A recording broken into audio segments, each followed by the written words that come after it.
Россия всегда মধ্যপ্রাচ্যের আকাশে যখন যুদ্ধের লেলিহান শিখা, তখন মস্কো থেকে ভেসে আসছে কড়া বার্তা। ইরানের উপর হামলা বন্ধে আমেরিকা ও ইসরায়েলকে সরাসরি সতর্ক করেছে রাশিয়া। মস্কো বলছে পুরো মধ্যপ্রাচ্যকে অস্থিরতার গভীরে ঠেলে দিচ্ছে অবিবেচনামূলক এই মার্কিন পদক্ষেপ। একই সঙ্গে কূটনৈতিক সমাধানের আহ্বান জানিয়ে পর্দার আড়ালে ইরানের পাশে থাকার কৌশলগত বার্তা দিয়েছে পুতিন প্রশাসন। বিশ্লেষকদের মতে সংঘাত দীর্ঘ হলে কূটনীতি, অর্থনীতি, এমনকি প্রতিরক্ষা সহযোগিতা নিয়ে তেহরানের পাশে দাঁড়াতে পারে মস্কো ও বেইজিং। প্রশ্ন এখন একটাই, এই সংকট কি আঞ্চলিক সীমা ছাড়িয়ে বিশ্ব শক্তির মুখোমুখি অবস্থানে রূপ নেবে? বিশ্ব তাকিয়ে তেহরান, মস্কো আর ওয়াশিংটনের দিকে।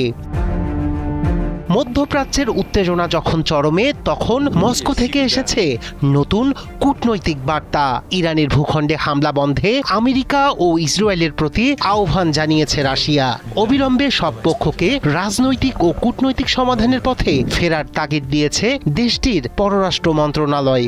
মার্কিন পদক্ষেপকে অবিবেচনাপ্রসূত এবং মধ্যপ্রাচ্যকে আরও অস্থিতিশীল করার মূল কারিগর হিসেবে দেখছে মস্কো। আন্তর্জাতিক আইন, পারস্পরিক শ্রদ্ধা এবং স্বার্থের ভারসাম্যের ভিত্তিতে শান্তিপূর্ণ সমাধানে সহযোগিতার প্রস্তুতির কথাও জানিয়েছে ক্রেমলিন।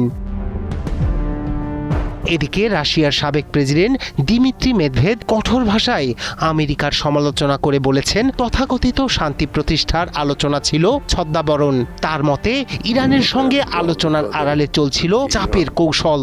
বিশ্লেষকরা বলছেন, সংঘাত দীর্ঘস্থায়ী হলে কেবল কূটনৈতিক বিবৃতি দিয়েই থেমে থাকবে না রাশিয়া। গত কয়েক বছরে গভীর হয়েছে তেহরান মস্কোর সামরিক ও কৌশলগত সম্পর্ক।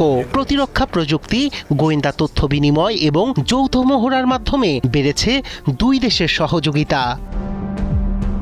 এই আবহে কূটনৈতিক ছাতার মতো কাজ করতে পারে মস্কো। জাতিসংঘ নিরাপত্তা পরিষদে ভেটো ক্ষমতা ব্যবহার করে ইরানের বিরুদ্ধে কঠোর প্রস্তাব ঠেকানো। দ্বিতীয়ত, উন্নত আকাশ প্রতিরক্ষা ব্যবস্থা, রাডার প্রযুক্তি, ইলেকট্রনিক ওয়ারফেয়ার সাপোর্ট এবং গোয়েন্দা তথ্য সরবরাহ করে পাশে থাকবে পুতিন। বিশ্লেষকদের মতে রাশিয়ার S-300 বা উন্নত প্রতিরক্ষা প্রযুক্তির মতো ব্যবস্থাগুলো ইরানের আকাশ প্রতিরক্ষা জোরদার করতে গুরুত্বপূর্ণ ভূমিকা রাখতে পারে। এছাড়া ড্রোন ও ক্ষেপণাস্ত্র প্রযুক্তিতে পারস্পরিক সহযোগিতা ইতোমধ্যে দুই দেশের সম্পর্ককে আরও ঘনিষ্ঠ করেছে। অন্যদিকে পরিস্থিতির দিকে নজর রাখছে চীন।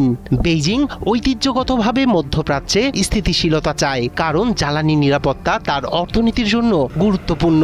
তবে সংঘাত দীর্ঘ হলে অর্থনৈতিক ও কূটনৈতিক সমর্থনের মাধ্যমে ইরানের পাশে দাঁড়াতে পারে শি প্রশাসন।